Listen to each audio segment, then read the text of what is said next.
From Kern Government Television, welcome to this week's Kern County Board of Supervisors meeting, originating from the County Administrative Center located at 1115 Truxtun Avenue, Bakersfield, California.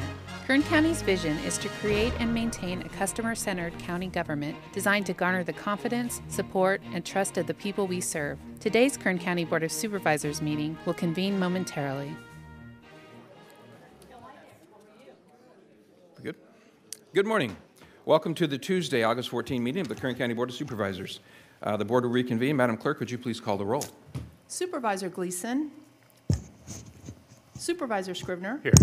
Supervisor Maggard. Here. Supervisor Couch. Here. Supervisor Perez. Here. Well, good morning. We're going to begin our meeting with a salute to the flag. I'll introduce in a moment the young man who's going to lead us in that flag salute. And then we're going to, after we have stood for the flag salute, could you please remain standing for a few moments for a moment of prayer, silence, and meditation, as you might choose to do. The young man who's going to lead us in the flag salute this morning is part of the 2018 class of Devil Pups. He's from Bakersfield High School, a junior. His name is Cruz Gutierrez. So, Cruz, would you please lead us in the flag salute? Please stand. Salute, pledge. I pledge allegiance to the flag of the United States of America and to the republic for which it stands, one nation, under God, indivisible, with liberty and justice for all.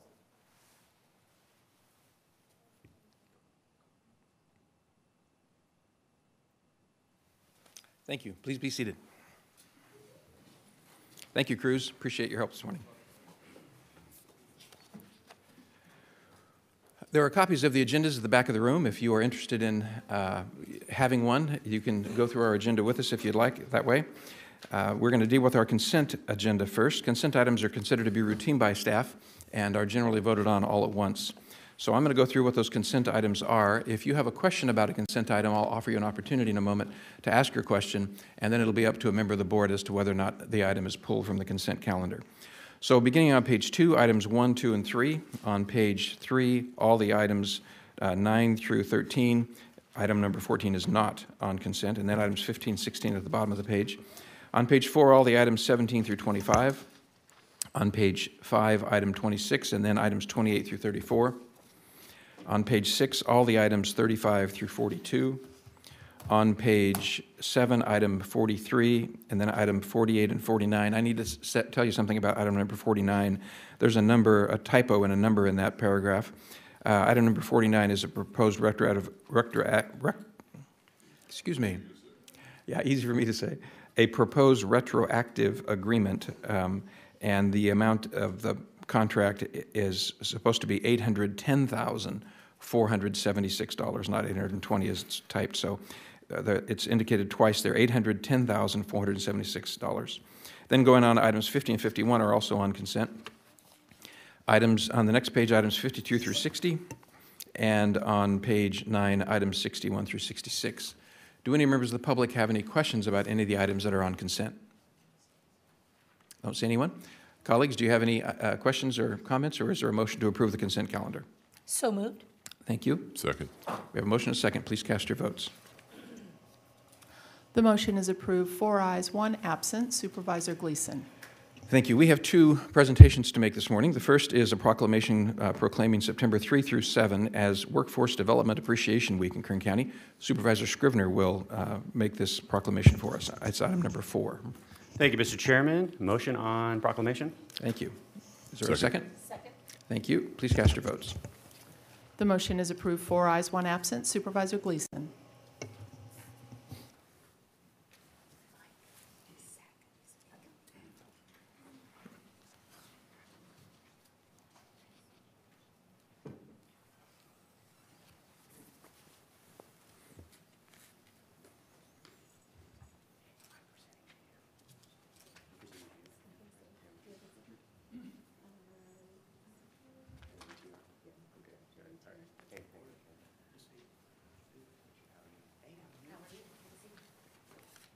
All right, good morning. I have some talent behind me today. It's a pleasure to be here. Observed on the first Monday of September, Labor Day is celebrated as a working man's holiday in recognition of the labor that builds strength, prosperity, and furthers the well-being of our country. Labor Day first became a federal holiday in 1894, celebrated by everyone with parties, parades, and athletic events while symbolizing the end of summer for many Americans. The local Kern County Employers Training Resource provides workforce development services to over 20,000 job seekers annually and to hundreds of employers. The services they offer range from employer recruitments to job fairs, resource rooms, job search and resume workshops, work experience and training opportunities, and individualized staff assistance to connect qualified job candidates with employers hiring here in Kern County. Therefore, the Kern County Board of Supervisors proclaims the week of September 3rd through the 7th, 2018 as Workforce Development Appreciation Week in Kern County, and I thank everyone who goes to work each day to provide for their families and society, and to our dedicated professionals that help those in need to find good jobs in our community. And so one of those dedicated professionals is Teresa Hitchcock, and she heads up Employers Training Resource. So I'm going to present this to you. The Board of Supervisors of the County of Kern, State of California, has officially proclaimed September 3rd through the 7th, 2018 as Workforce Development Appreciation Week in Kern County. This recognition has been entered into our official minutes and signed by our Honorable Chairman, Mike Maggard. Teresa, thank you so much for everything you do. Thank you. Here you go. Come on up.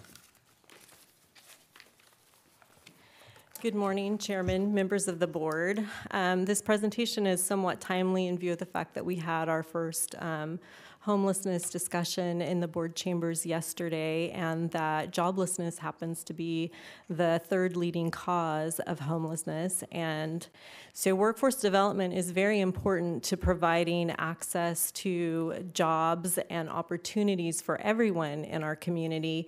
And one of the things I think that's interesting is that while Employers Training Resource is the workforce development agency for the county, we're not operating alone in our efforts to try to help train folks so that they can have sustainable wage jobs. We're working with a number of other departments. I've had some of my fellow department heads come up here with me because our libraries are playing an invaluable role. Andy has, of course, a lab in her library so that folks can get their GEDs, which provides them greater opportunities to work.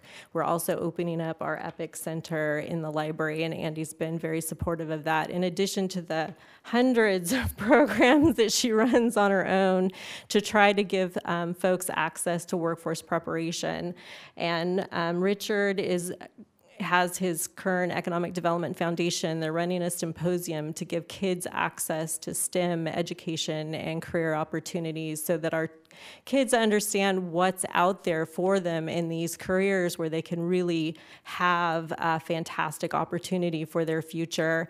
And then I would be remiss if I didn't mention Mr. Taylor and all of his efforts with our veterans to try to connect our returning veterans with opportunities in our communities, and his work with Chevron in order to make that possible. So this is an effort that is county-wide. We are all pitching in and trying to row in the same direction, and I really appreciate that everyone feels that this issue is very important in order to make sure that our community members have the best opportunity in order to support their family that they possibly could have. So thank you so much for this proclamation.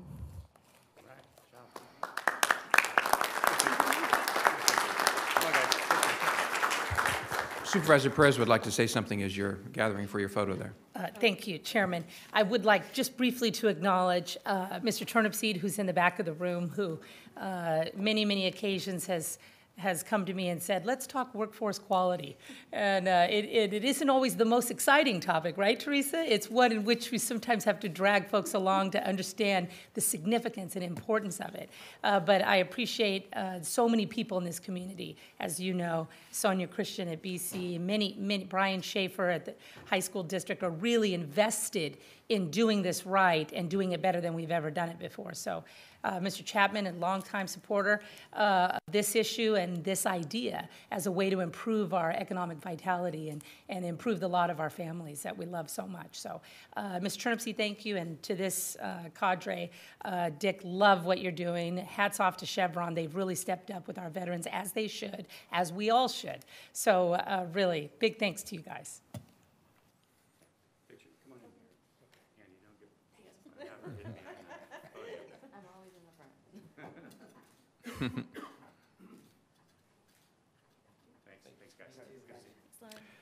Next is item number 5, which is a certificate of recognition honoring Fred Prince after more than 12 years of service on our Civil Service Commission. This does not require a motion, and Supervisor Perez will make this presentation.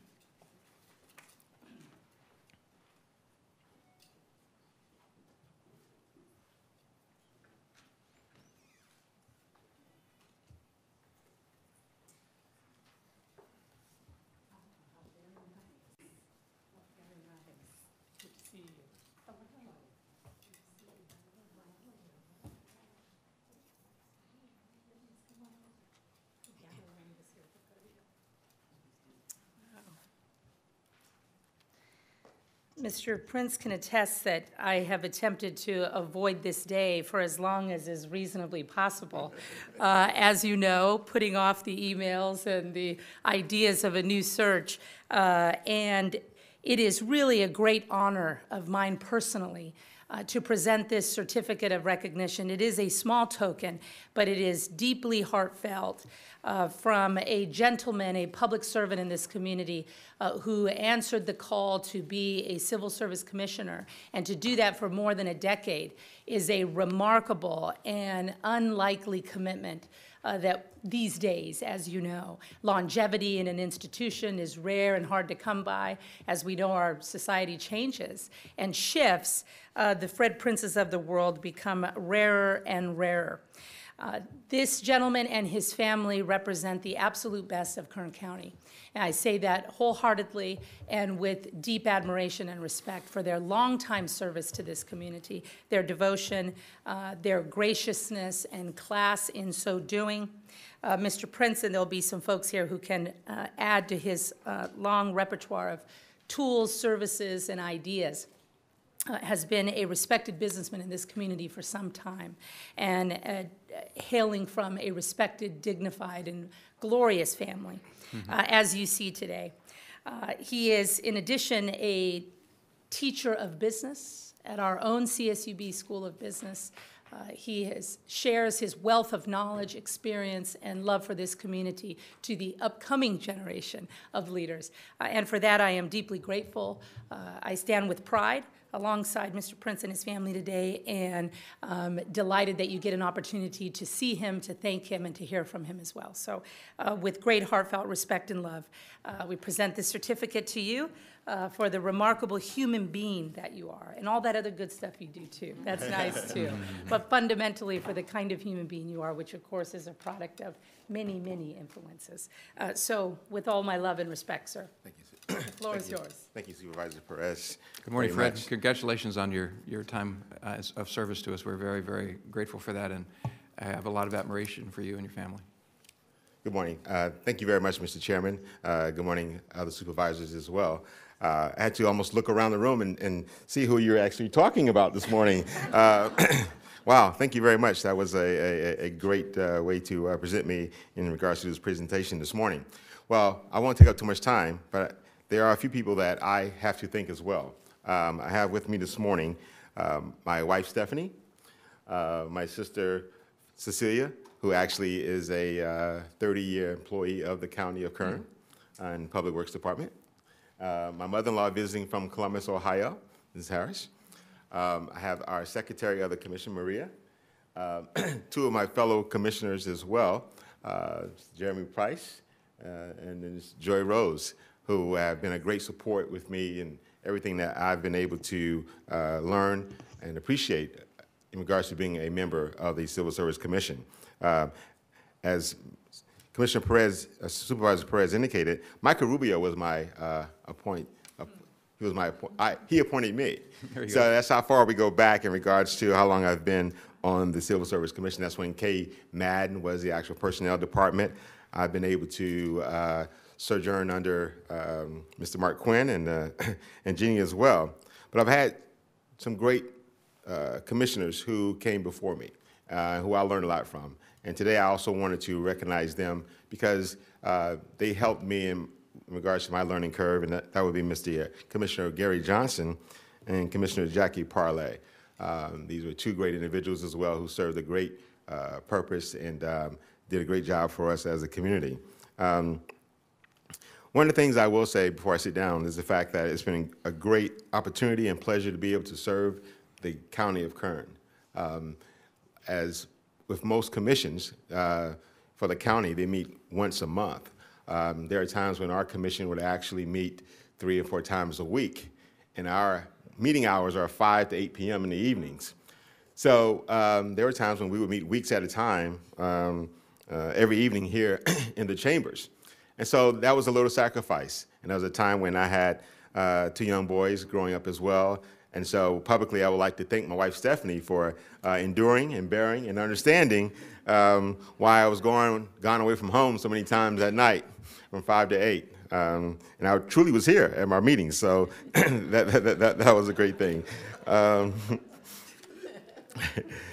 But it's always an honor to serve. And hopefully this isn't the last opportunity I have to serve here in the county of Kern, but it's been a pleasure, and the knowledge and support that we've received from the county, from the personnel department, from the legal counsel department as well, Mr. Nations, and all your in leadership as well. We appreciate that and everything that you do for the county of Kern. And I just want to say thank you very much. Appreciate it. Thank you.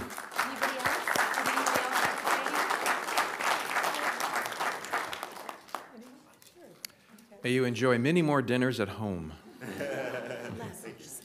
Last one, tough act to follow. I'm Jeremy Price, current commissioner and current president of the commission, and I got to serve with Fred for 3 years. An amazing guy. You know, even on nights when there was a big national championship football game, he was still here on time. He might have been checking his phone during the breaks for scores and giving us updates even when we didn't want them. But it was pretty amazing to watch a volunteer give, and to think that that went for 12 years long. And his fairness, and I think the word that describes him best for everyone that served with him, Commissioner Rose could probably concur in this, is gentleman. He's a gentleman, and that seems to be a rarity today. And we just really want to give him all the appreciation we can. So thank you, Mr. Francis.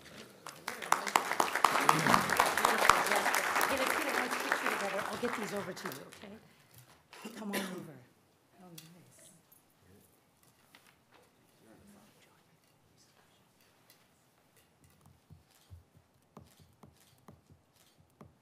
Thank you. Thank you very much. Thank you. Thank you. I'll get you the pictures, okay? Please. Okay, we'll be in touch. Thank you, Chairman. Yes, sir. Yes, ma'am.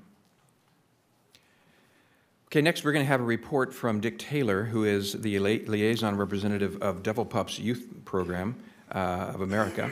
And Mr. Taylor, there you are. Can you come forward? You're going to tell us a little bit about this year's class of Devil Pups. Thank you, Chairman Maggard and honorable supervisors. I'm here before you in a different capacity than I normally come to you before. But before I get started, I'd like to invite up to the podium some of my favorite people on the planet, and that is Julio Garcia, my wife Cheryl Taylor, and Olivia Garcia. So if you could come up. So the 4 of us are what are called liaison representatives for Devil Pups. We took over after the late Ilo Scatina, and many of you knew Tim Linscott. Tim Linscott is down in Texas now. He was with the program. We've been involved with it, Julio and I, for the last 12 years. And whether you call it I think it's a brilliant move. We convinced our wives that there was a good idea for them to come along with us too. So that's why we get to spend family time. But the other thing is that our job is to recruit from our area, which actually includes Paso Robles as well, young men and women that can endure 10 days of grueling physical and mental fitness opportunities. And I'm going to go through a quick slideshow, but I'm also going to have, I have with us today the kids.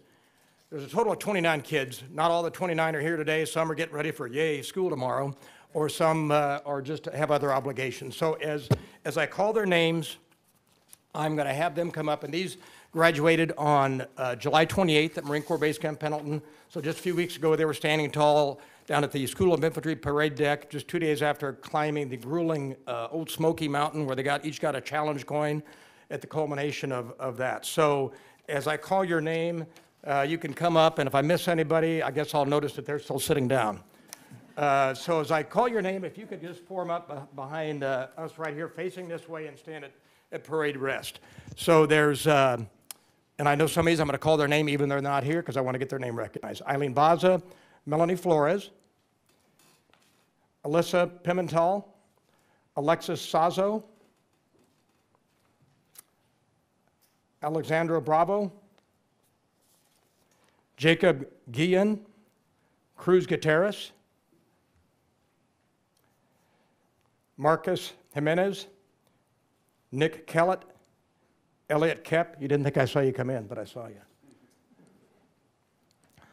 Suede Lopez, Jason Macias,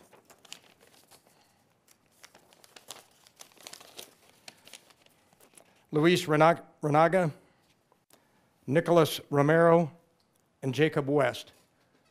So additionally, so each one of these kids graduated. Every one of the kids who went from Bakersfield, from Kern County, survived and made it. And when we're done here, I'm going to recognize some of our staff as well that helped us out because we couldn't do this without the volunteers that joined us. But additionally, in addition to these kids doing well, so out of the 88 areas throughout the whole southwestern U.S. that are sending kids, about a total of 300 from those areas, 15 get recognized for specific high marks and high PFT scores. Of those 15, 4 hailed from Kern County. So you can say all you want about what's goofed up in Kern County. This is something that's not goofed up, and these are kids that are doing things right. And Cruz Gutierrez, who also led us in the flag salute, he was one of them, as well as Andrew Gomez, Xavier Reyes, and Travis Sturco.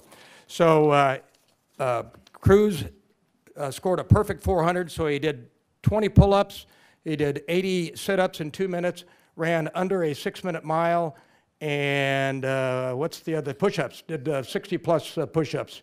So anyway, super good, but I'm going to go through this quick slideshow, and I'm going to recognize our staff as well. Okay, so here is one of our volunteers. This is Philip Campus, who works for the Kern County Sheriff's Office. Whoops, get back. Kern County Sheriff's Office, and he wasn't able to join us today, but he served as a Marine Corps drill instructor. So those are tryouts where they do sit-ups and the 1-mile run. This is out at the Sheriff's Office, and we're very grateful, get back, very grateful for the Sheriff Youngblood, as well as your board for supporting us in this endeavor. And these are some of the training exercises we do before the kids go to camp. That's on the left there, that's called Federal Hill. For those of you that hike out of Hart Park behind the Sheriff's Range, that is a bugger, and that's no joke. And so those are the kids that came out, and they spent their Saturdays and Sunday mornings in blazing heat getting ready for camp, doing exercises. Those are big, giant earth mover and tractor tires. And they participated in the dog tag dash this year, did the 5K run out of Hart Park. And they also were donated generous donors as a result of Cheryl putting a plea out to people. People donated sleeping bags for every one of our kids, plus enough for next year as well. And the California Highway Patrol led us on a run out there at Hart Park. These are the buses that they boarded to go down to Camp Pendleton. And as you can see on the right, those are all the hundreds of canteens. We're big on hydration and their gear they get issued. And this is as they're going on to Camp Pendleton. These are just some of the exercises they got to participate in. On the left is the obstacle course. That's a bugger. One of the many beach runs up to 5.5 miles. And there's part of the mud run and the tug of war. And we teach them everything in life is competitive. And the quicker you learn that, the better. And one of the exercises they get to go through is they get to witness the Marine Corps Special Operations Command, the Force Recon with their Zodiac boats. So they got to go out in there and don life jackets to go out. They got to visit the USS Midway, and then it goes into the jumping off the pool from a 25-foot dive. And actually, the Marine Corps call them training tanks. And this is the hike up to Old Smoky. They're getting ready. They spent 2 nights out in the field, and that's climbing up Old Smoky. And you can see some of our kids there. They were pretty elated to get to the top. And after they got to the top, they went back and helped some of their slower companions. We have a challenge coin and color ceremony at the end of that. And then people kind of let down their hair a little bit. And then you can see there they're overlooking the base. And then we have also classrooms. They thought they were getting out of school. No.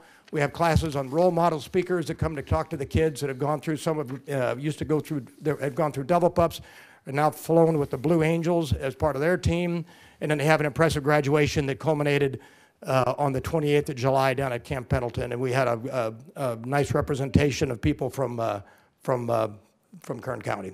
So, and these are all of our parents that showed up. Wonderful opportunity, and then Sheriff Youngblood spoke before the kids, and your board provided them also with a really impressive certificate of recognition and along with our other elected officials. So anyway, huge accomplishment, lots of stuff. Again, grateful for your board's support of this and for the community support. And I would like to, if I could see past our people, I'd like to have some of our staff real quickly stand up and be recognized. I know we've got, okay, let me get my list here. Okay, I've got, I know he's here, Mateo Garcia, and also his brother, Diego Garcia, who's actually in the Marine Corps now. See, and the Garcias of, this is a family thing for them. They got their kids, and also down there we've got Joaquin and Cruz. Why don't you guys stand up too? They came out to every one of these. But also Eagles that go back a second year. One of those is here today, and it's Alexander George. He's going into the Marine Corps. We've got Eric Hansen that I get the pleasure of working with as one of your veteran service reps. He's a Marine Corps veteran. He's helped us out as well. And then I mentioned also Deputy Campus, also not here today, Officer Paul Madriz with the Bakersfield Police Department, Manny Lopez, and you might recognize the name Drake Massey. He used to work for the Sheriff's Office, helps as well. Is there anybody I'm forgetting? Okay, and also if I could please have the parents of these fine young people please stand up as well in the audience. And now you don't want to, but please stand up.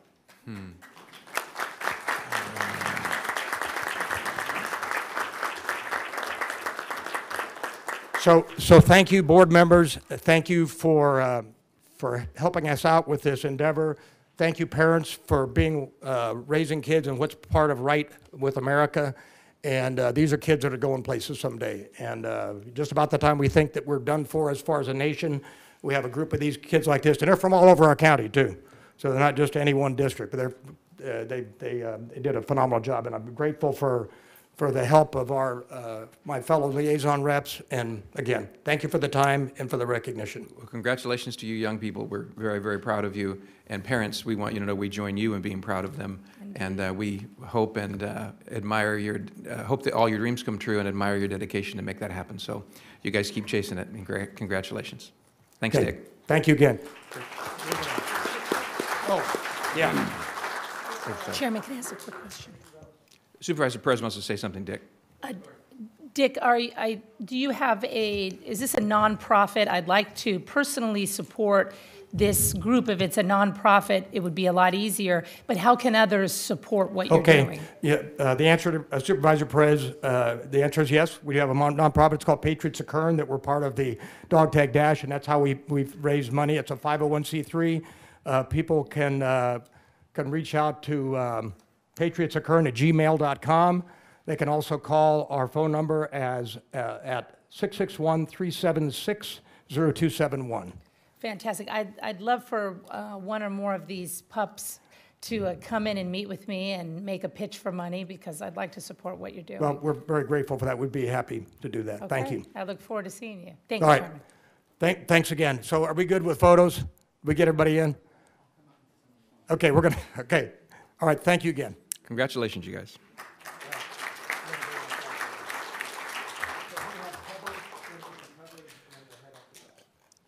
We offer each time we meet an opportunity for the public to talk to us about items that are not otherwise on our agenda, and we're going to delay that till the end of the meeting today. So item number 7 is delayed till the end of this morning's session. Next, item number 8. Are there any members of the board who have a report or a comment you'd like to make to us? I have 3 things to follow up with from our discussion about homelessness yesterday. It was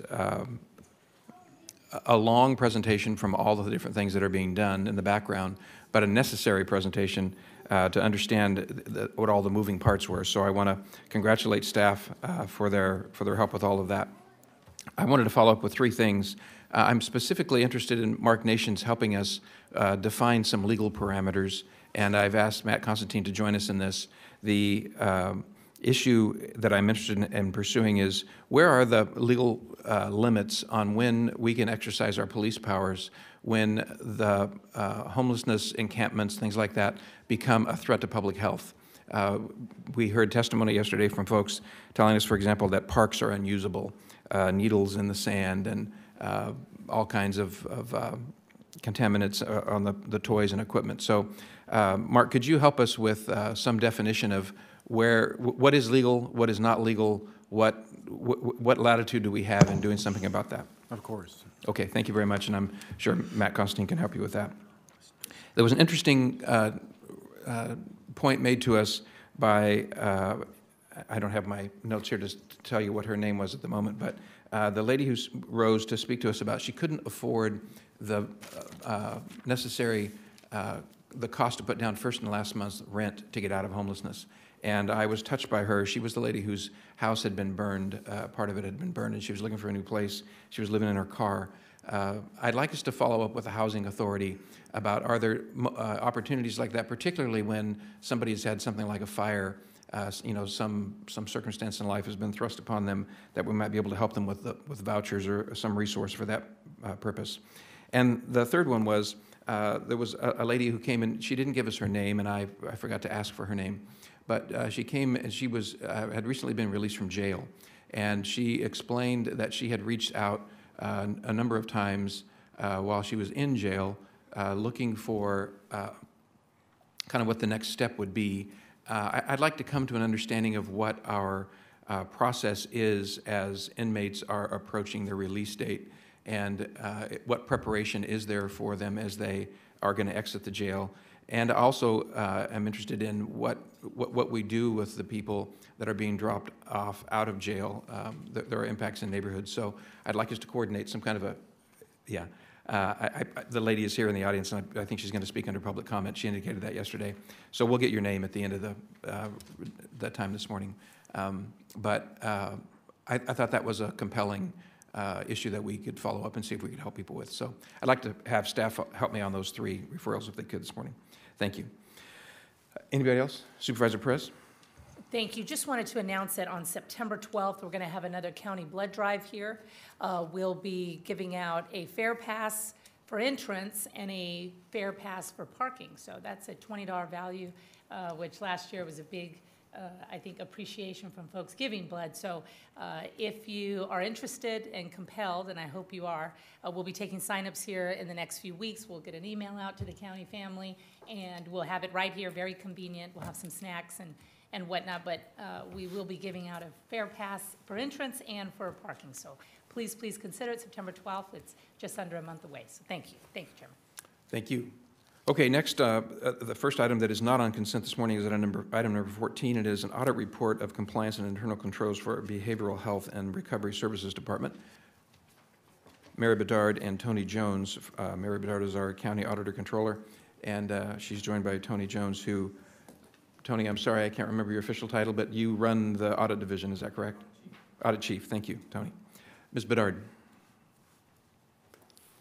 Good morning, Mr. Chairman, members of the board.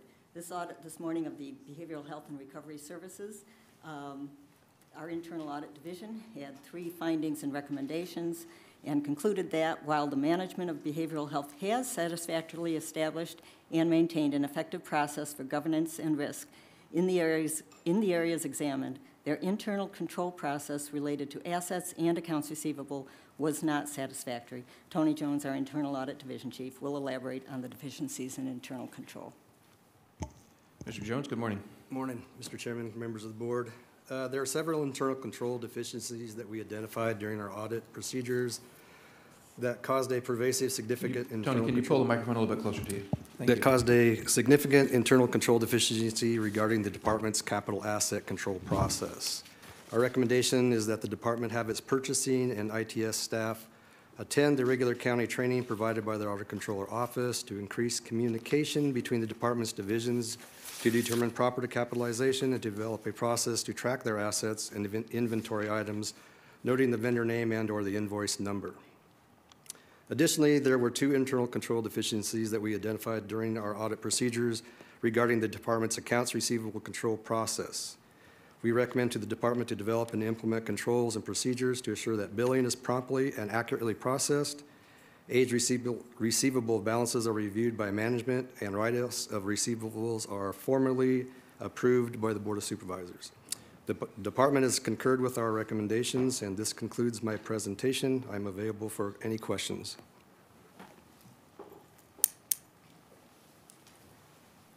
Do we have a response from the department? The department has complied with their, all the recommendations, and you're satisfied with that response, Yes. or you're not? Very good. Okay. Any members of the public have a question or comment about the report? Colleagues, what is your pleasure? Motion to receive and file. Thank you. Is there a second? Second. Please cast your votes. The motion is approved, 4 ayes, 1 absent. Supervisor Gleason. Thank you. Next is item number 27 on page 5 of our agenda, and it is a public hearing on annexation numbers 5 and 6. Mr. Nations, are you going to begin this discussion, or will somebody else? Very Yes. good. Thank you, Mr. Chairman, members of the board. Item 27 is a hearing mandated by the Streets and Highways Code in which your board, following a public hearing, may approve, refuse, or modify the proposed annexations of territory into the Greater Bakersfield Separation of Grade District. The proposal before you is to annex 2 areas that are contiguous to the existing district boundaries, one area to the northwest and one to the southeast, both of which are depicted in the documents that were submitted to your board. The purpose of the annexations is to give the district the ability to pursue grade separations on at-grade railroad crossings located in both areas to be annexed.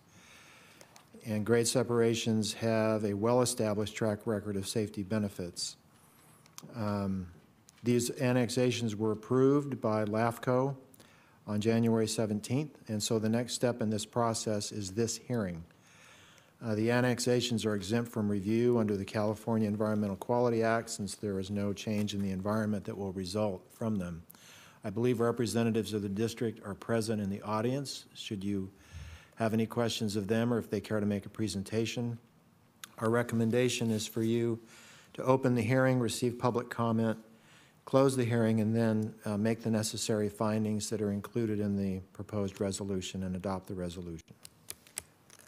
Thank you. Before I open the hearing, I need to make you all aware of a little facility issue we have here. A water line has broken just outside of this, of our chambers, and the water is potentially going to seep into this room. If that happens, we need to evacuate this room.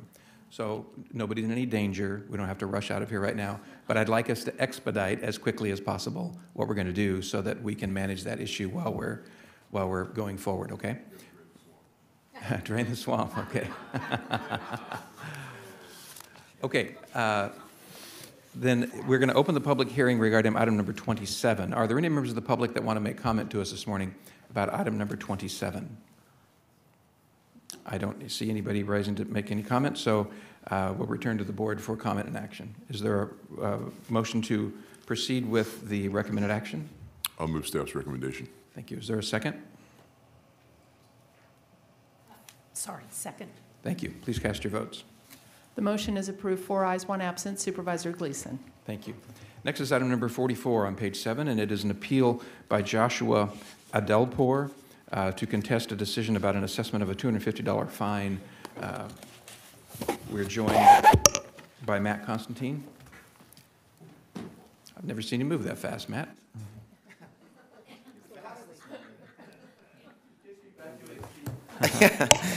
I've learned the trick on what we're going to do to expedite our meetings from now on. Jeez. Okay, Mr. Chairman, good morning, members of the board. Smoking is the #1 preventable cause of death in the United States and leads to approximately 480,000 deaths each year.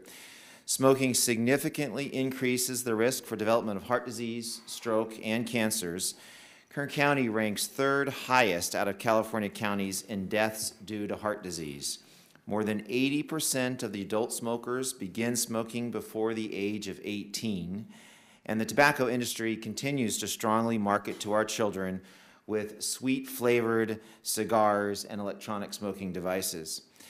It is for these reasons that the board adopted a risk-based retail tobacco program. This program requires that all facilities that sell tobacco and tobacco products must obtain a health permit from our Environmental Health Division. With this permit, the facility receives 1 health inspection each year and anywhere from 1 to 3 youth tobacco purchase surveys each year. The Kern County ordinance allows the department to assess administrative penalties for each violation of the youth tobacco purchase survey, and dependent on the number of violations within the most recent 5-year period, the tobacco retail facility is subject to monetary penalties and permit suspension provisions. Our department staff's an extra help employee who is younger than the minimum legal age to purchase tobacco products, and we send this individual into facilities throughout the year. The underage employee attempts to purchase tobacco products in an effort to evaluate the willingness of the facility to sell tobacco products to individuals younger than the age of 21. As a result of this effort, Rosamond Chevron was found to be selling tobacco products to our underage employee.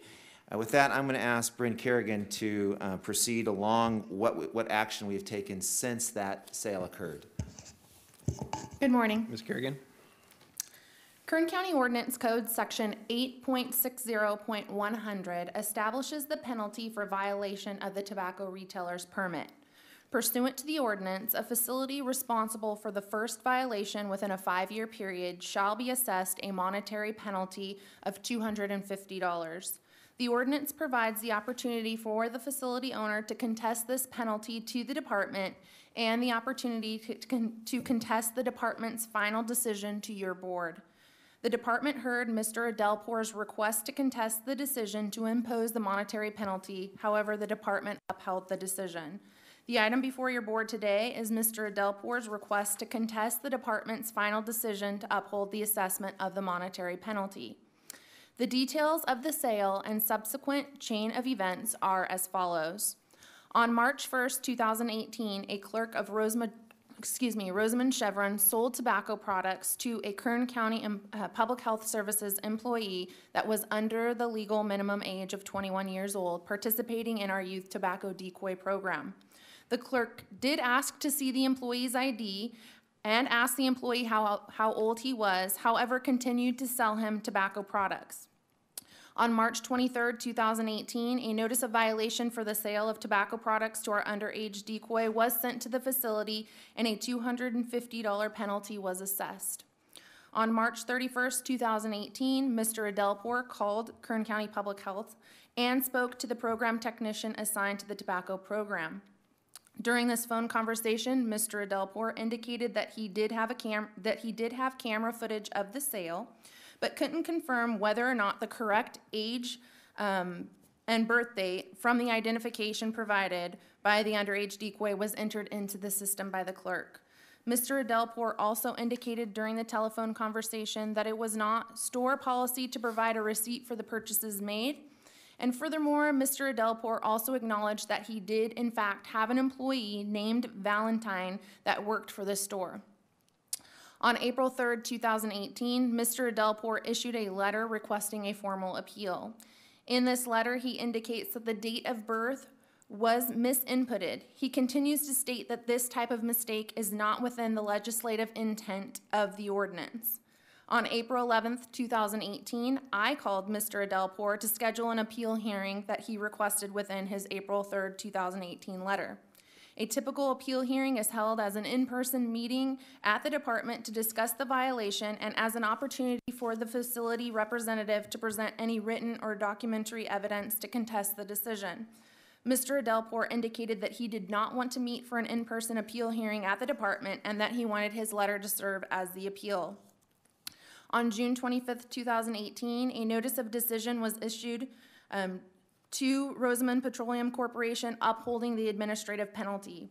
On July 5th, 2018, the clerk of the board received the request for appeal of the department's decision from Rosamond Petroleum Corporation. Mr. Chairman and members of the board, that concludes my comments at this time. Thank you. Any questions or comments from board members before we open it up to the public?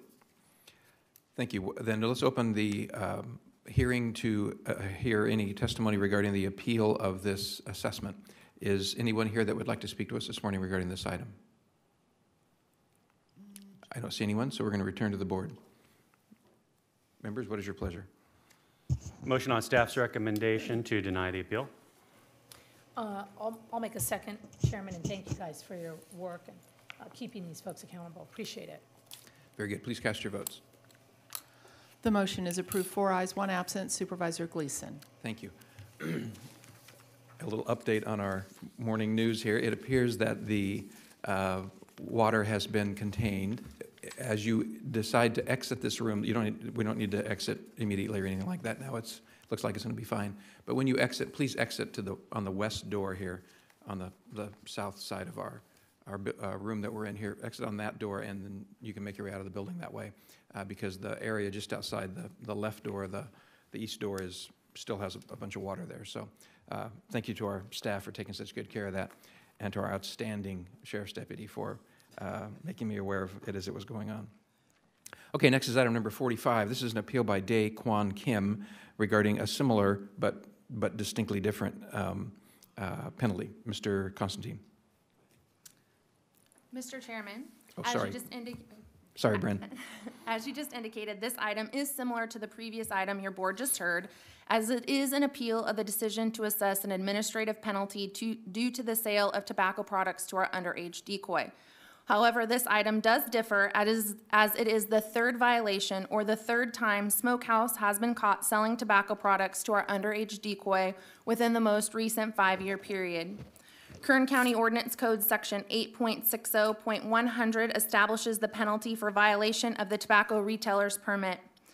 Pursuant to the ordinance, a facility responsible for the third violation within a 5-year period shall be assessed a monetary penalty of $1,000, and the tobacco retailer's permit shall be suspended for 90 days. The ordinance provides the opportunity for the facility owner to contest the penalty to the department and the opportunity to contest the department's final decision to your board. The department heard Mr. Kim's request to contest the decision to impose the penalty. However, the department upheld the decision. The item before your board today is Mr. Kim's request to contest the department's final decision to uphold the assessment of the administrative penalty. Because there were quite a few more chain of events with this facility, I do have a summarized timeline that I have on the document reader, if the clerk will put that up for me, and I will go through in detail each of the items. Here we go. On November 15th, 2014, Do we have a Zoom at all?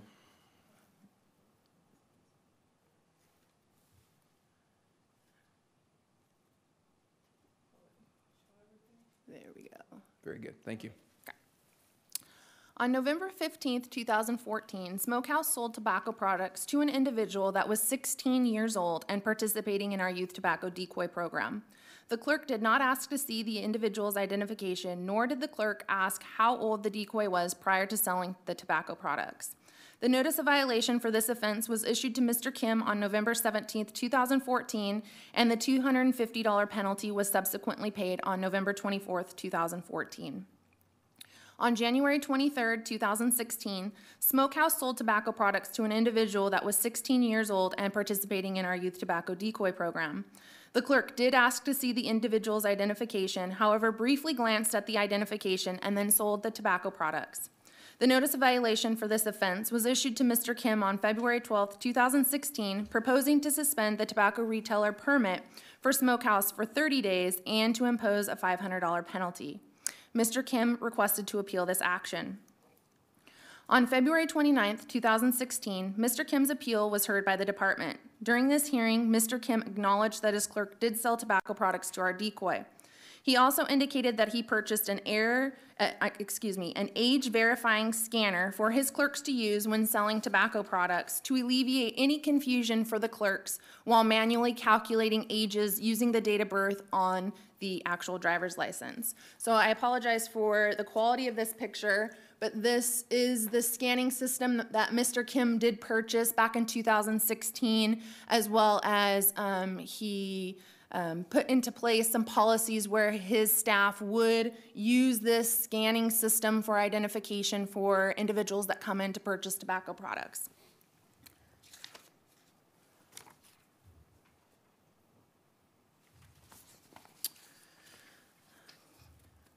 Kern County Ordinance Code Section 8.60.100, subsection G, allows the department to hold the proposed penalty in abeyance for 6 months to allow for a tobacco retailer to implement corrective actions to hinder any further underage tobacco sales. On April 13th, 2016, the department issued the decision to allow Smokehouse to participate in the Interactive Corrective Action Program. The department tested the newly improved systems that Mr. Kim implemented within Smokehouse for 6 months, and there were no violations found. Because there were no violations found during the 6-month period, the tobacco retail permit was not suspended for the 30 days, and the $500 penalty was not imposed against Smokehouse. On April 23, 2018, Smokehouse sold tobacco products to our underage employee participating in our youth tobacco decoy program. The clerk did not ask to see the decoy's identification, nor did he ask the decoy how old he was. The notice of violation was issued to Mr. Kim on April 27, 2018, proposing to suspend Smokehouse tobacco retailer permit for 90 days and to assess a $1,000 penalty. The notice of violation set the effective date of the suspension as May 14, 2018. Since the department had not received an appeal request, on May 17, 2018, a Kern County Public Health Services Department employee visited Smokehouse to ensure no tobacco or tobacco products were being sold during the suspension period. Our employee found that Smokehouse was still operating and not serving the suspension required by the notice of violation issued on April 27, 2018. The Public Health Service Department employee informed the store manager that they were suspended and not allowed to sell tobacco or tobacco products during their suspension and left a copy of the notice of violation at the store. Smokehouse complied and closed immediately. On May 18, 2018, Mr. Kim issued a notice to the department indicating that the notice of violation issued to him by the department on April 27, 2018 had been sent to his old home address and that he never received the notice. The certified letter was received by the department unopened and undelivered shortly thereafter, which verifies that Mr. Kim did not receive our initial notice of violation that was issued on April 27, 2018. On May 21, 2018, I spoke to Mr. Kim over the telephone. Mr. Kim was informed that because he had not received the notice of violation through the mail as intended, Smokehouse was allowed to reopen at that time. Mr. Kim indicated that he did want to appeal the notice of violation and indicated that the telephone conversation that we had at that time and the notice that he issued to our department on May 18th would serve as his appeal. On May 22nd, 2018, Mr. Kim emailed me and indicated that he was sending his staff to obtain tobacco training and was looking for a new cash register machine that would not allow the transaction without checking the identification first. While I commend Mr. Kim for implementing additional controls within Smokehouse after incurring this third offense, if the corrective actions were still in place and utilized by Smokehouse staff from 2016's Interactive Corrective Action Program, this third violation would not have occurred. On May 24, 2018, a notice of decision to uphold the administrative penalty and suspension of the tobacco retailer's permit of Smokehouse was issued. On June 8, 2018, the department received a request from Mr. Han, retained to represent Mr. Kim, to appeal the department's decision to uphold the administrative penalty and suspension of the tobacco retailer's permit of Smokehouse. Mr. Chairman, members of the board, that concludes my comments. Thank you. Are there any questions by the board before we turn to the public? Okay, we're going to open our public hearing then and hear any testimony from the public with regard to item number 45.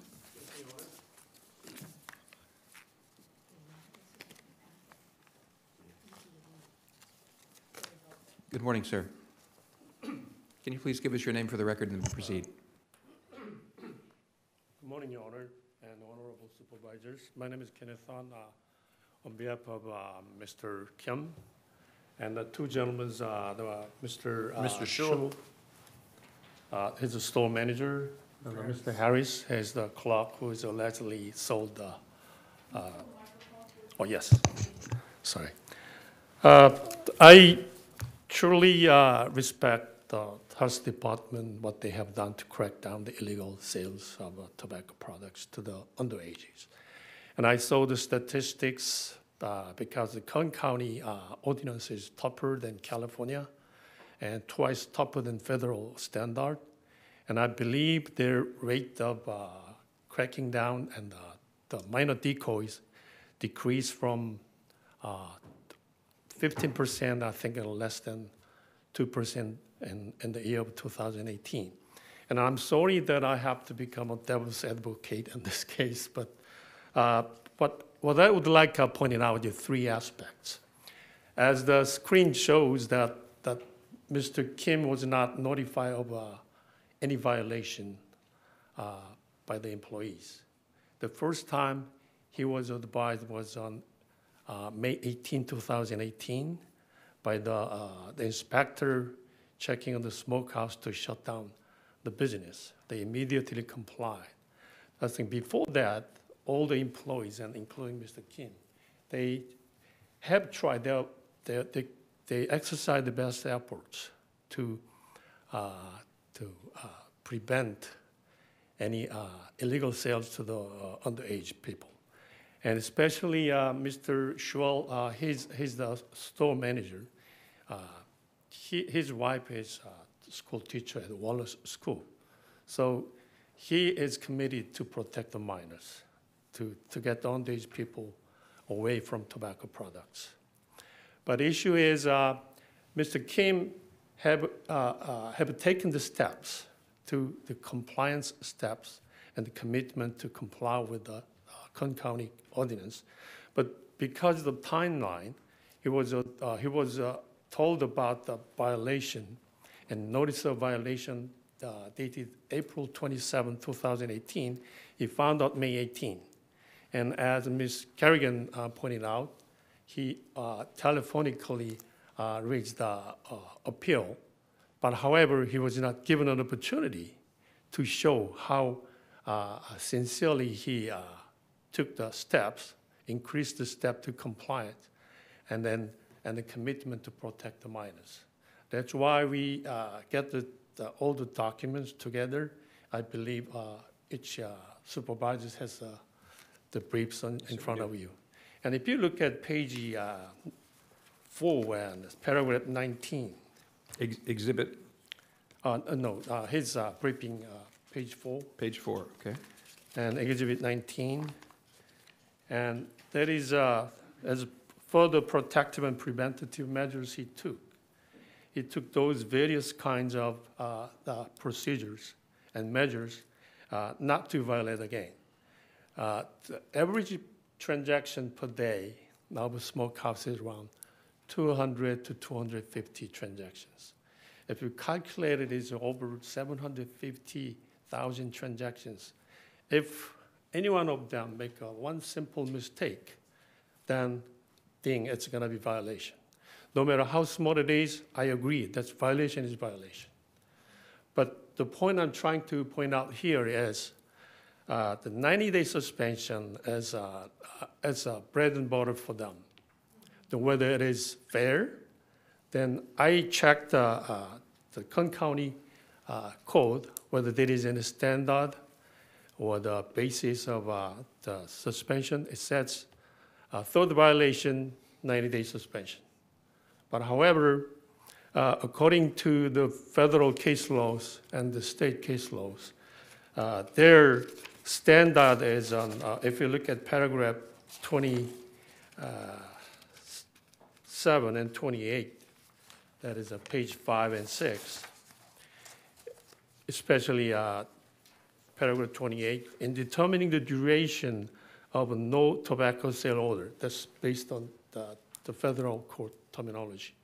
The suspension, the same factors listed above for civil money penalties must be considered, and also whether employers have taken certain steps to promote compliance with the ordinances. In this case, as I pointed out in paragraph 19, Mr. Kim and his managers and the employees, they have taken all the steps. Even they raised the age, not 26, they raised the 30 years old, the store policy. And Also, these days, because of the severity of the ordinance and the strict appliance of the Kern County code, and they ask every single person who step into the smokehouse store asking for the ID, even though it's gonna, some customers will get annoyed because obviously they are old enough, but that's what it happened these days. So the basis of suspension, we are not arguing about the civil penalty because I think the violation is violation, so they deserve to be penalized.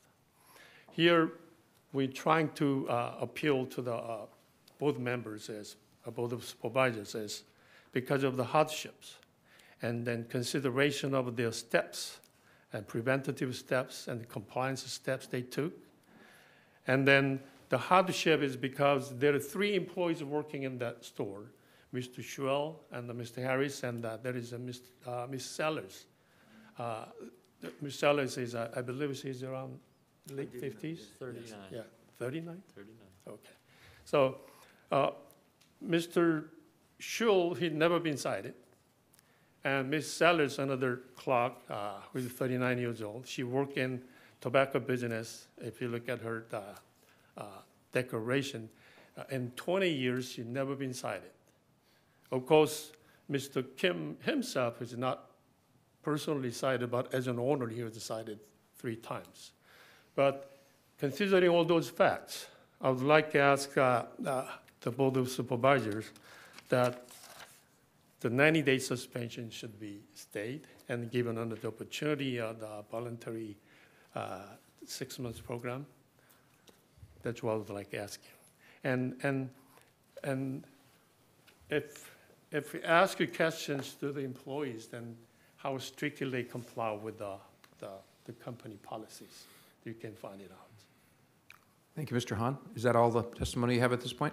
Well, I'd like to say something. Can you give us your name for the record again? My name's Robert Schuell, store manager. Most of us now at the smokehouse, we all have families. He has a 1-year-old daughter. I have a 9-year-old son. Jessica has 3 daughters and 2 boys. I am strictly against the sale of tobacco to minors. One, it's really bad for you in general. It's not something that we're aiming to do, is to sell to minors. It's almost gratifying when I turn down an underage sale because I'm keeping them away from something that I know is so harmful. My grandpa passed from lung cancer. That's irrelevant. Like he was saying, to close us down would put a big damper on our families. It is hard to find work up there, let alone find good workers. I had to go through an estimated 15 to 20 resumes before I found somebody that could pass a drug test. So it's really hard up there just to find somebody to be a good employee. He came in upon one of my previous employees leaving with no mention, no 2-week notice, no nothing. So I didn't have proper time to get him in and train. Usually I like to get him in and train him 3 weeks before the person is gonna leave. That way there's not learning on the job, because this isn't a job that you can learn on the job. You know, you need to know what you're doing. So in that regards, it's partially my fault because he wasn't trained well enough in the amount of time that he had been there, which I believe was about a month he had been there prior. So, I mean, I would like to ask for your guys' gracious leniency. Think of us as family. We're not out to make a buck off of any minor by any means. We're with you guys. We understand it is absolutely wrong. So I just beg for leniency. Thank you, Mr. Schuell. Thank you. Anybody else need to make a comment to us this morning? Thank you, gentlemen. Could you have a seat then? And we'll see if anybody has questions for you in just a moment. Thank you. I'd like to return to staff. Staff, do you have some responses to the positions that Mr. Hahn laid out? Mr. Chairman, thank you. To be honest, I'm frustrated. We are spending a tremendous amount of resources to ensure Mr. Kim complies with state law and county ordinance. This is his obligation in the business that he has chosen. and we have repetitively found him not to be in compliance. Mr. Hahn's comment that he was not notified of violations is not accurate. He, in fact, was notified. In the most recent case, Mr. Kim moved, and he indicated he did not receive the notification, so we gave him the benefit of the doubt and allowed him to reopen. He also indicated, Mr. Hahn, that he was not given an opportunity to appeal. That is also not correct. His client, Mr. Kim, asked for his letter to be used as the appeal for that third violation. He chose not to meet in person about it. This is obviously a concern to us. It is obviously our objective is to make sure the community is protected, but 3 violations in a row causes a health risk to that community, and we believe the actions that are being proposed are proportionate. Clearly, his participation in the interactive correction plan that we did, we actually initially suspended the action, and we did not enforce that second violation because we wanted to work with him. Clearly, that has been proven to not be helpful, did not achieve the desired results, and to this day, we believe that there still is a risk that actions have not changed. We're hopeful, we're optimistic, we're willing to retrain, we're going to remain dedicated, but this is why this ordinance is in existence, so that we can ensure that this behavior stops. Thank you, Mr. Chairman. Any other comments from staff? Thank you. Then let's return to the board. I had a conversation with Mr. Supervisor Gleason. This is Supervisor Gleason's district, District 1. I had a conversation with his staff yesterday, and it was conveyed to me that Supervisor Gleason has carefully reviewed all of the information that was contained in staff's report, and that he supports the staff's recommendation. So he would welcome a motion to proceed with staff's recommendation, but that final decision lies with members of the board. So, colleagues, does anybody want to make comment or make a motion? Mr. Chairman? Yes, Supervisor. Thank you. I appreciate the fact that you were able to speak to Supervisor Gleason and get his thoughts. This is his district, and I believe that we should support his decision. I will make that motion to uphold staff's recommendation per the direction from Supervisor Gleason. Thank you. We have a motion to deny the appeal and proceed with staff's recommendation. Is there a second? Supervisor Couch? I'll second. Any other discussion? Please cast your votes. The motion is approved, 4 ayes, 1 absent. Supervisor Gleason. Thank you. Next is item number 46, which is a presentation from our health department regarding sexually transmitted diseases and the awareness of that and our efforts to prevent them in Kern County. Thank you, Mr. Chairman.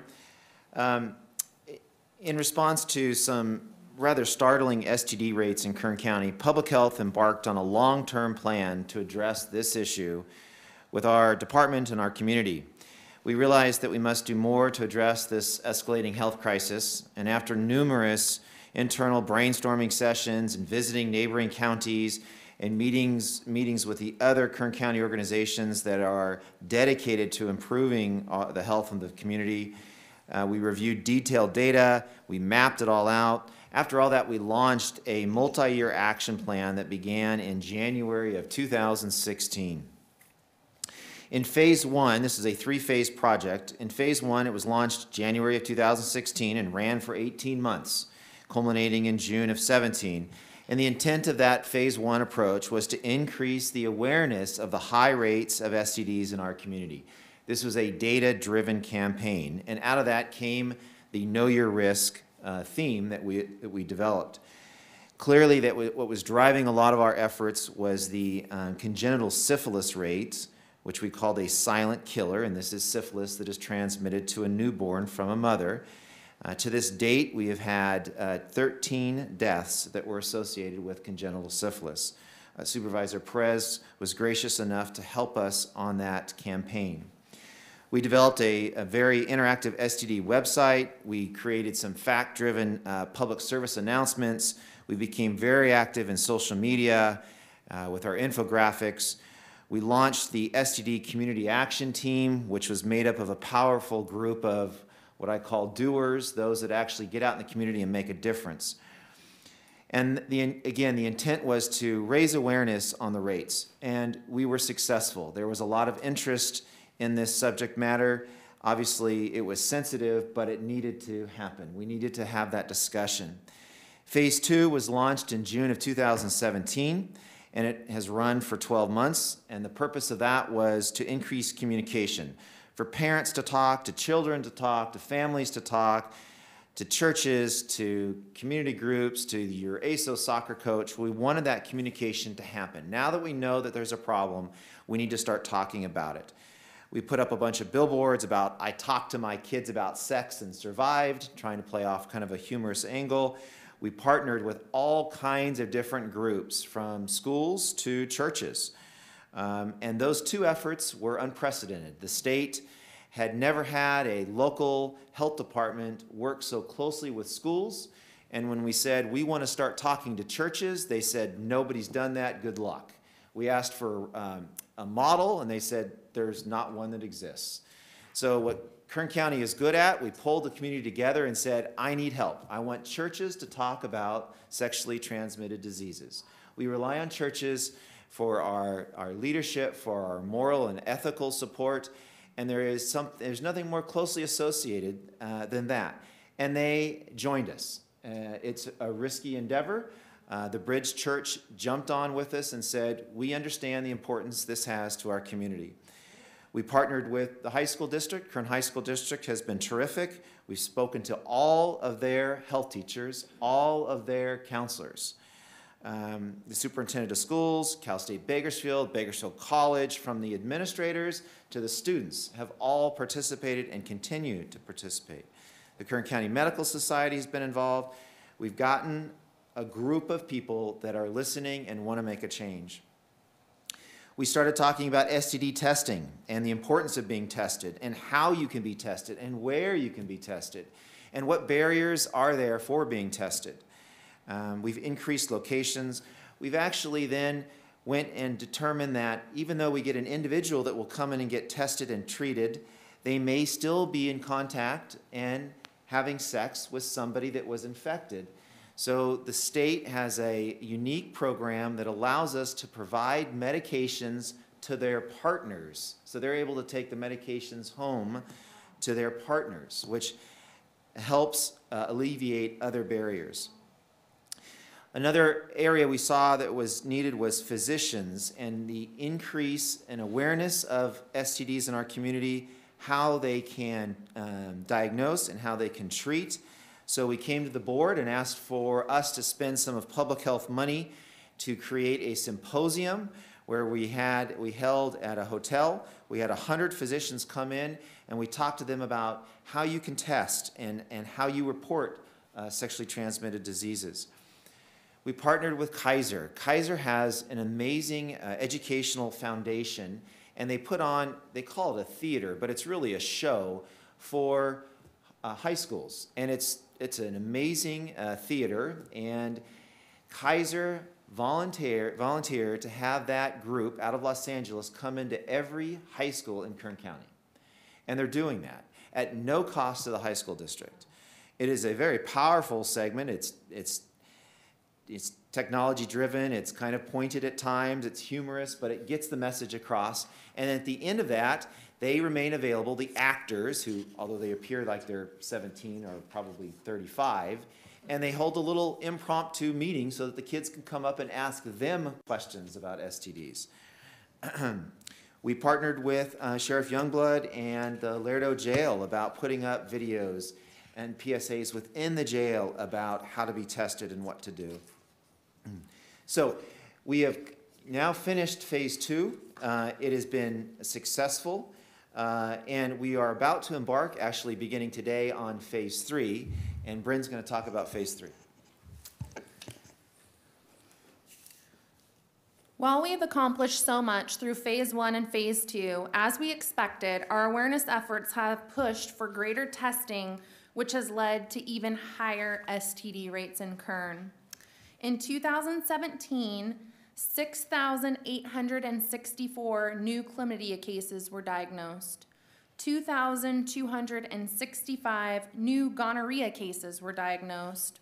698 new syphilis cases were diagnosed, and 152 new cases of HIV were diagnosed. These new diagnoses total 9,979 new STDs for calendar year 2017. Let's take a brief moment to digest what 9,979 newly diagnosed STDs really equates to. 9,979 new STDs diagnosed in a year is equal to 832 new STDs diagnosed every month, or 192 new STDs diagnosed every week, or 27 new STDs diagnosed every day, or 1 new STD diagnosed every 53 minutes in Kern County. Obviously, we still have a large problem here in Kern that we must continue to address. It's not the sheer number of STDs that are diagnosed every day in Kern County that is the most startling. As a mom of two preteen children, I am the most troubled at how technology plays such a large role in not only facilitating quick and easy access to anonymous sex, but for specifically targeting children aged 12 to 18 and encouraging anonymous and casual sexual encounters. These cell phone apps are equipped with GPS and filter current online users by those who are closest in your child's proximity. Your child then clicks on the profile to view pictures of these individuals and finds details on where to meet them and the type of sexual encounter these participants are interested in. These anonymous hookups not only put your child in harm's way, expose them prematurely to graphic sexual content, but also put them at risk for contracting an STD. Part of phase 3 of our Know Your Risk campaign, launching this month and today in fact, will be devoted to awareness efforts directed at parents to know just what is on their child's phone. Additionally, risky behaviors seems to be contributing greatly to our high STD rates. In our own Kern County Public Health Clinic, in 2017, we saw approximately 7,700 visits for STD-related services, which is an increase of over 1,000 visits per year for these services from the beginning of the launch of our Know Your Risk campaign in 2016. What is startling to note, of those 7,700 patients, 86% reported engaging in unprotected intercourse. Part of phase 3 of our campaign will be to address these risky behaviors with messaging related to abstinence being the only foolproof method of not getting an STD, and protecting yourself with a condom if you do decide to have sex. Phase 3 of our campaign will also include the launch of our mobile health clinic. This clinic will be launched by the end of this calendar year and will bring a greater level of services to areas with limited access to STD testing and treatment services. The mobile health clinic will be staffed with a nurse practitioner, a public health nurse, and a public health aide, and will be capable of providing all the STD-related services that are available within our main clinic in Bakersfield. The mobile health clinic will have a regular schedule that will visit all areas of the county at least once per month. While we don't expect our efforts will drastically decrease Kern's STD rates immediately, we do believe that the continued discussion will have long-term positive impacts on this epidemic. And finally, Mr. Chairman, we just wanted to acknowledge the Kern Broadcasters Association and Jeremy Price, who was here earlier. I asked, maybe he's not here any longer, has been a fantastic partner. He's adopted us. There's no better way to say that, where they've allowed us to provide them some money, and they maximize that. They turn it around threefold so that we're able to, at very little cost to the county, get the message out. So he has endeavored on this kind of risky behavior with us to take this on, and has not flinched at all, and in fact encourages us to develop these PSAs. And in phase 3, he's yet again a partner, And it's just because of his efforts that we have been somewhat successful on our outreach. So we just wanted to acknowledge Mr. Price. And that concludes our comments, Mr. Chairman. Thank you very much. Are there any members of the public that would like to make comment about the report we just heard? We'll return to the board then for comment and action. I remember distinctly the moment that I had the conversation with my 2 sons. I took them golfing on a Sunday afternoon. It was on the 16th tee. I remember specifically where I was standing when we had the conversation. And I'm not sure they remember where it was. I know they know that we had it, but I remember many details of that conversation. But it was certainly worth having. Supervisor Perez. Good for you, Chairman. Thank you so much. I've heard you say things today I've never heard in these chambers before.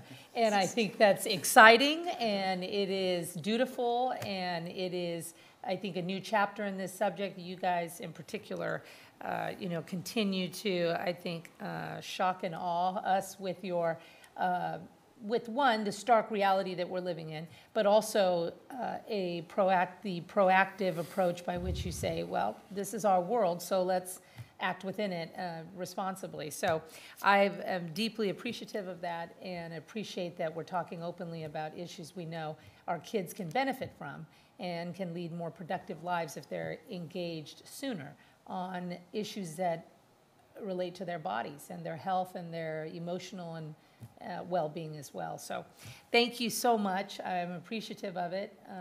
You said sex and condom today. I think that's scary for a lot of people, but we know that they are things connected to the reality of suffering young people, and we can just simply do so much better. So thank you. Thank you. One last comment. One thing that's certainly changed since my sons were at the age that we had this conversation is that these apps are now on our children's phones or on the phones of their friends. And I encourage parents to have a conversation with their children about the reason that it's important to look at their phones and to make sure that they understand the life-threatening danger, the life-changing forever thereafter consequences of this behavior. It's so misportrayed in the media as to have it having no consequence when it has tremendous consequences. So, okay, thank you very much. Is there a motion to receive and file the report? Motion. Thank you. Is there a second? Second. Please cast your votes. The motion is approved, 4 ayes, 1 absent. Supervisor Gleason. Thank you. And item number 47 this morning is a request to accept a donation from the Button Willow Foundation to launch the Know Your Numbers in Button Willow program. So, I'm sorry, Ms. Kerrigan, excuse me for being informal. Mr. Chairman, members of the board, almost 75% of Kern County adults are either overweight or obese. Kern ranks 57 out of 58 counties for our obesity rates, which is 29% higher than the state average. Obesity is a significant risk factor for heart disease and diabetes. Kern also ranks 56 out of 58 counties for deaths due to heart disease, with 984 deaths each year attributed to heart disease. Kern ranks 49% higher than the state average and has about $452 million in hospital charges each year due to heart disease. Kern ranks 58 out of 58 counties, which means you're more likely to die in Kern County from diabetes than any other county in California. We have about 248 deaths each year due to diabetes, and we are 74% higher than the state average. We incur about $84 million each year in hospital charges directly related to diabetes, and this doesn't even take into account the impact obesity and chronic disease has on our residents' quality of life. We want to change that. We want to prevent chronic disease. We want to catch early warning signs of chronic disease. So in an attempt to prevent obesity and chronic disease in Kern County, the department has developed a program called Know Your Numbers that will be piloted in Buttonwillow thanks to a generous $10,000 donation provided by the Buttonwillow Foundation, and will feature our very own Supervisor Couch and his Chief of Staff, Ryan Schultz. This phased approach will educate our community on the importance of health numbers such as body mass index, blood pressure, blood sugar, and cholesterol, and how to affect positive change to those numbers if they are elevated. Phase 1 launched a robust social media and billboard campaign regarding these important health indicators. Phase 1 also includes a monthly detailed article in the Bakersfield Life magazine covering just these topics. Phase 2 will include free health screenings for Buttonwillow residents. Participants will receive a passport to life with ideal levels and their screening results for comparison. This passport will be used to record future health screening results to highlight their progress. Phase 3 is the intervention stage, where public health will provide regular nutrition and fitness and exercise classes for the community. This is the phase where we will help residents positively impact their numbers. These classes will be held in person at the Recreation Center in Buttonwillow and will be filmed and posted on social media and our website, so those who are unable to attend in person can still obtain that information. These exercise and fitness classes will include a class dedicated to exercises that can be done within the resident's own home with common household items, and classes to demonstrate how to properly use the exercise equipment that is available to the Buttonwillow community in the rec center. The nutrition classes will cover appropriate eating habits for those who are struggling with elevated blood sugar, blood pressure, and/or cholesterol levels, using foods and items that are readily available in local grocery stores and inexpensive. These classes will be held for 12 weeks with a screening provided every 6 weeks during the program. Health-related items will be raffled off to those who remain in the program for the entire 12 weeks. At the conclusion of the Buttonwillow pilot, we will measure our success. We will calculate the improvement in blood sugar, cholesterol, blood pressure, and body mass index. Additionally, at the final screening, we will talk to participants about the overall improvement in their quality of life and productivity that they experience. If successful, the department would like to launch this program for all county employees and all residents within Kern County. Mr. Chairman and members of the board, that concludes my presentation. Thank you very much. Supervisor Couch would like to make a comment. You want to go to the public first? Okay, let's hear from the public. Are there any members of the public that would like to talk to us this morning about this matter?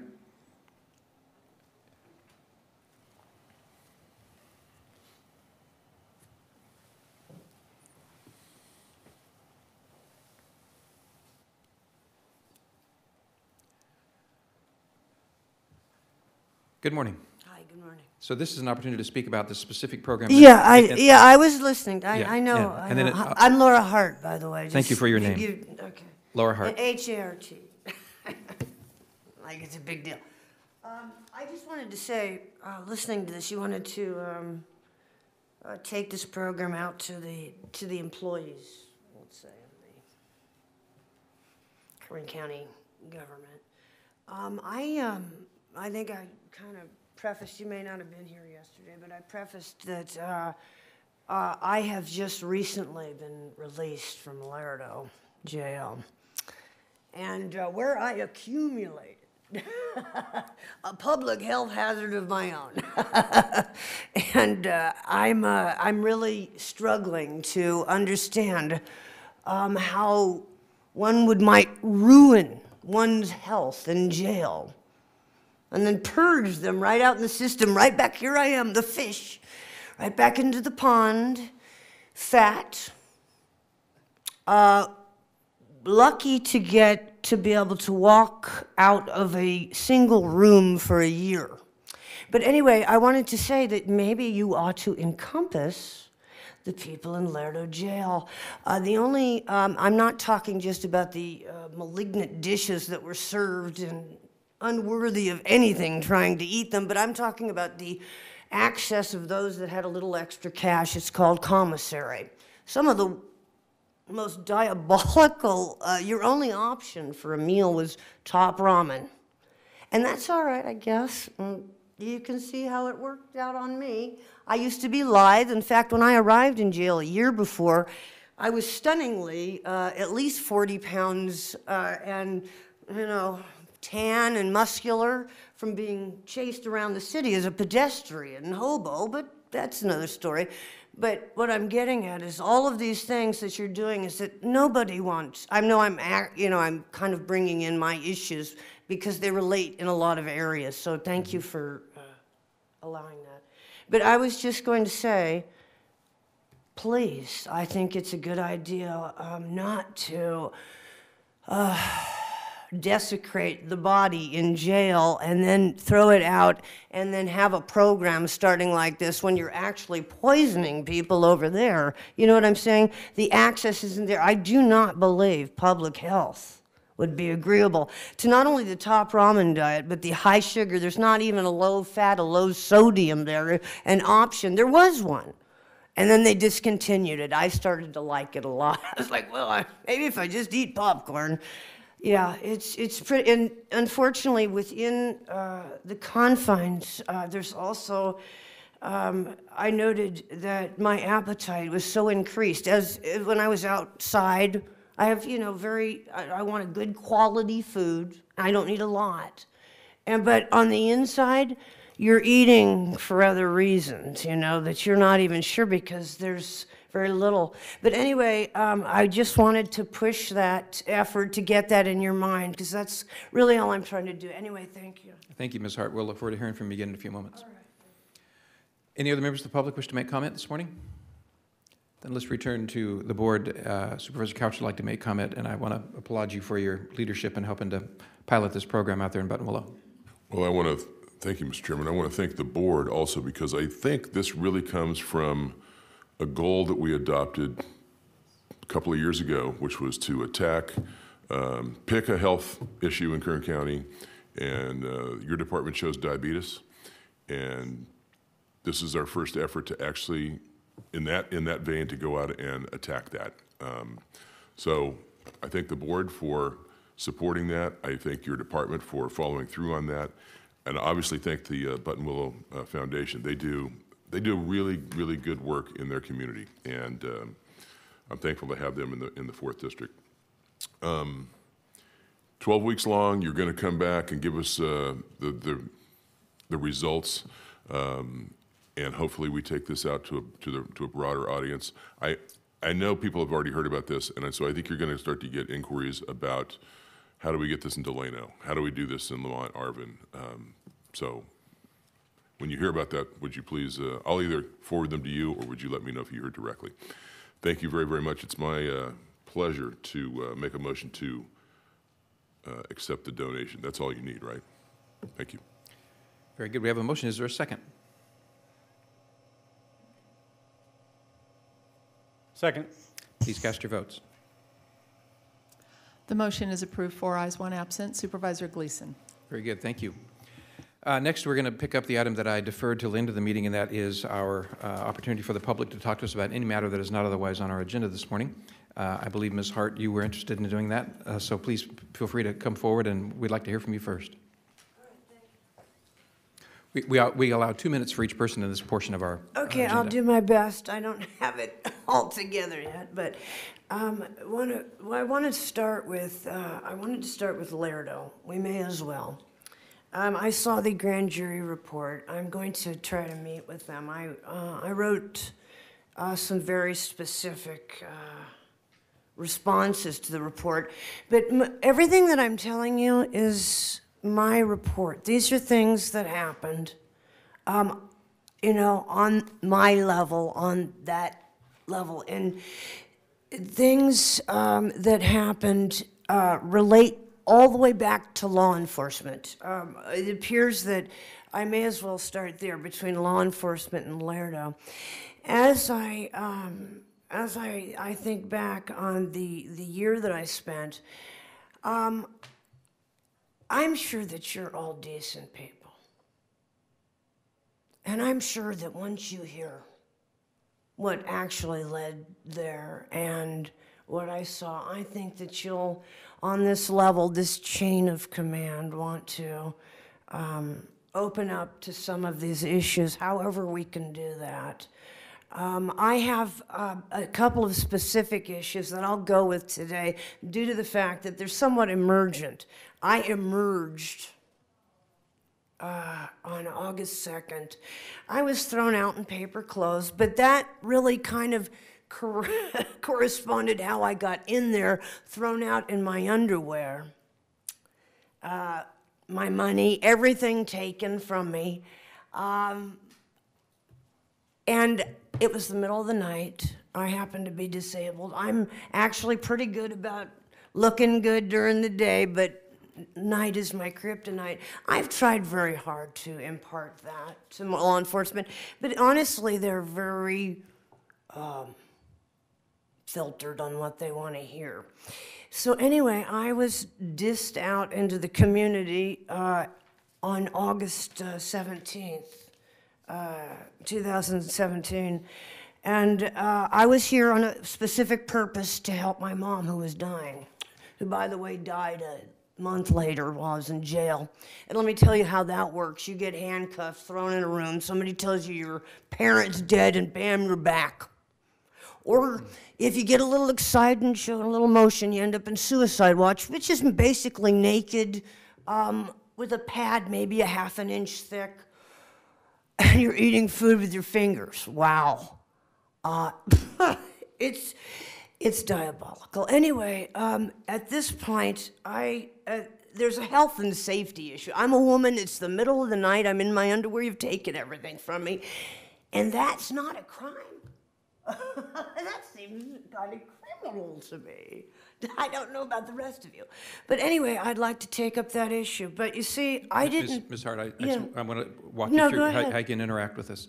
So we have an opportunity for 2 minutes when people come forward. I've given you an extra minute to go on beyond that, so you've taken half the time more. But what I'd like you to do is, it would help us if you have the ability to, the means by which to give us some kind of a recap or a written document. Yeah, we can go through point by point. You can give that to Mr. Gonzalez over there.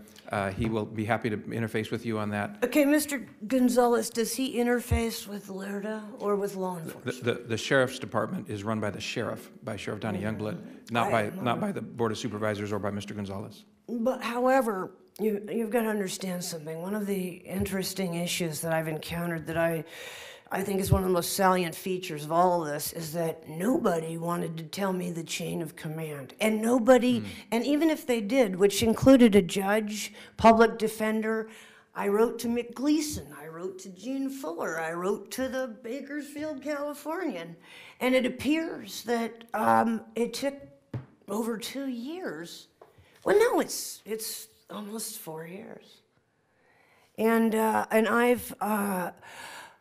I do want to submit something to you that I want you to look at. It's going to be just my report of what's happened to me and what I've seen, and we'll kind of go from there. But like we were talking about the immediacy to try to link up, I don't see too many people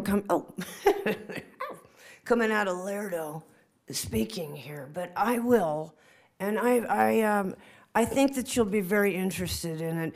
But anyway, I do have something I had to write with a small pencil. I've actually kind of deformed my fingers. The writing campaign was quite extensive. But I have something that I think you'll be interested in. And I also want, I don't know how you join with the grand jury, and if you've seen that report, if you hear about it, there's some very difficult issues, such as the mental health that is growing out there. I mean, the things that I heard, Ms. Sheriff, hold on, I'm going to finish with this. No, ma'am. Ms. Hart, we're going to conclude today, but I want to connect you with 2 other people in our room, okay? Okay. One is Mark Nations. Mr. Nations, could you raise your hand, please? He is our county counsel. He can be a liaison between you and the grand jury. And if you look over your left shoulder, that is Bill Walker. He helps us with behavioral health and our mental health department. So as we conclude this morning's meeting, I'd like to connect you with both of them so they have any contact information we can have. We want to help you, but this is not the forum in which to do that. I want to help you. I'm really okay. I'm really pretty darn okay in the sense of me. But it's the linking, the working, and, you know, and the really understanding that I just went through some seriously interesting stuff, and I look forward to it. Thank you, ma'am. Thank you very much. Thank you. Good luck to you. Any other members of the public wish to make comment to us this morning? Good morning. Good morning, Chairman Mager and members of the board. My name is Richard Chapman, President and CEO of the Kern Economic Development Corporation, and I'm excited to announce the recent launch of the advancedkern.com website. The project was a partnership with the CEO's office, and I definitely would categorize it as a best practice website that really sets the bar high nationally in terms of economic development, best practices, and I believe that other organizations will aspire to. The website reflects the policy, incentive policy, enhanced policy that your board approved in November of last year. And this innovative portal has a user-friendly, as we call it, calculator that companies, business interests will be able to use to determine, based on their metrics of jobs, wages, capital investment, sales revenue, and property tax revenue, specifically an estimated incentive package that may be applicable to them pending the board's approval. There's also a detailed policy listed on the site and an application which they can immediately apply for said incentive policy. We worked with a local firm, which we're very proud of, to develop this site. It is mobile responsive, and SEO, which my understanding means search engine optimization techniques were applied. We are promoting this nationwide, actually internationally, in terms of ability of folks to look at it. Through our e-news, over 1,000 people receive that e-news, and our site selection consultants newsletter. Over 550 site selectors and corporate real estate executives receive this e-news. In late July, the website was launched, and as of now, over 250 visitors have perused the site, 67 have used the calculator, and the county has received several applications. This incentive program was critical, and we commend you all for passing it, and we followed up with this partnership to create a portal that would honor the spirit of the incentive policy. To reiterate, the policy applies both to local companies expanding as well as interests moving into the region. In other words, it's an expansion and relocation tool. It is performance-based, the incentive policy, and it on a case-by-case basis for your board's review. Thank you again for your commitment to economic development in the county, and actually I brought a couple copies, several copies of screenshots of the advancedkern.com website. Is the website advancedkern.com? Yes. Okay, very good. I want to applaud you on your efforts, on the KEDC's efforts, and I know that this is going to produce fruit in our community, and even more importantly, it's going to produce jobs. So yes, and it already is. We're reaping the rewards. So we look forward to many companies moving on forward through the board in the next couple of weeks and months. Thank you, Thank you again. Thank you. Would anybody else like to speak this morning?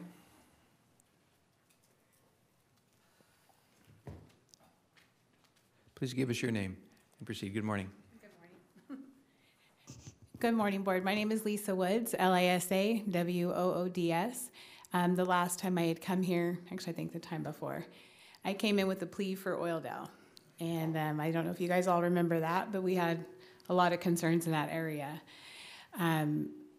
I didn't know what else to do, like the lady prior to me. I don't know the chain of commands or anything like that, but I do know when I come here, things start happening. And I do appreciate Mr. Maggard for everything that he has done in an active role in our community. Active. I mean, active. Not just saying he's going to do something, he's there. I also want to appreciate Matt Constantine for everything when, I came here about the massage parlors, and ever since then, that started a chain of command, or the chain that, I was just in awe of what happened, of all the ordinance that happened, the places that were shut down that didn't need to be there. But we still have an awful plague in our community. And it's not anything that I think that we're not doing as part of the government, or I like political, I'm not. I'm just a business owner and a normal person. I'm not educated, I'm not nothing. But I have a heart, and I really want to clean up our area. And I know that our Sheriff's Department is doing everything that they possibly can with the staff that they have. They are so minimized, there is not enough staff to go around. Bakersfield Police Department, and like I said, I don't have stats, I didn't have time to research, felt the need to be here. There was a meeting, and here I am. But I will research that so I can become a little bit better, more informed, because maybe I'm wrong. But I know Bakersfield PD has, complete vice squads to handle, drug addiction, prostitution, the casinos, massage parlors. They have all that, and we don't. And it doesn't change anything. We all want to change it, but if we don't have the staff to do it, how are we going to fix it? And just next door to one of my businesses, they've had to come back twice. And just being such short-staffed, it's taking more time for them to keep coming back and shutting these casinos down when, I don't know what to do. How do we fix the problem, not just stick a Band-Aid on it? And it's not just in the Oildale community, it's everywhere. I'm sure it's in Ridgecrest, I'm sure it's in Delano, I'm sure it's in Lamont. Wherever these places are, they're everywhere. It's not just Oildale. I'm not representing the Sheriff's Department because I'm not part of them, but I do stand behind them 100,000% because they're doing everything that they possibly can, understaffed as they are, personnel and out on the streets. And I just didn't know where else to go. You do a phenomenal job of our district. I appreciate everything that you do. I appreciate everyone. I just know my area. I don't know everybody else's area. And that's all I really want to say. Nothing, no agenda, but other than that, I'm here for the Sheriff's Department. And, the negotiations with pay increase and all that, I think it's so necessary because we can't keep. That's like, I own a business, a restaurant. If I had a party of 200 people come in and had one server, everybody wouldn't be taken care of. And so it's the same thing as a business sense, I think you should say. We have to have these deputies out there to protect us because we feel completely unprotected when they just can't keep up. It's nothing against them. Thank you for bringing this forward to us this morning. I've let you go over a bit, but I am sorry. No, you don't need to apologize. You've been a great agent for change in Oildale and even communities beyond Oildale. So I applaud you for that. I would like to continue our ongoing dialogue, and I'll share with you some strategies that are in place and some resources that are going to be available, and we can have that conversation as we move forward. But thank you for advocating for the community and for the Sheriff's Department. Yes. Okay. Good, thank good to see you this morning. You too.